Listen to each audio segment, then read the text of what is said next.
কীভাবে মানবে রোড পাসটা কত শুরু করবা, দুই পেজে লেট করবা, ওয়েট করবা, দুইটা পেজে, এই দুইটা পেজে ওয়েট করবা এবং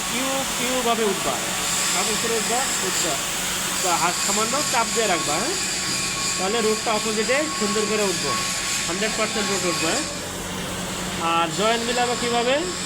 যখন রডটা শেষ হয়ে যাবে গ্যানিং করবা, গ্যানিং করে পাতলা করে লাগবা, সেম ইউ আকৃতি গ্যানিং দেবো। এভাবে হওয়ার পরে এখান থেকে রডটা ধর, পেছন থেকে অন্যান্য রড যেমন সামনে তো টান দিয়া এখানে আনা হয়, এখানে এই সিস্টেম রোডের সিস্টেম হলো পেছন থেকে ধরবা, যেখান থেকে গ্যানিং করছে এখান থেকে ধরবা,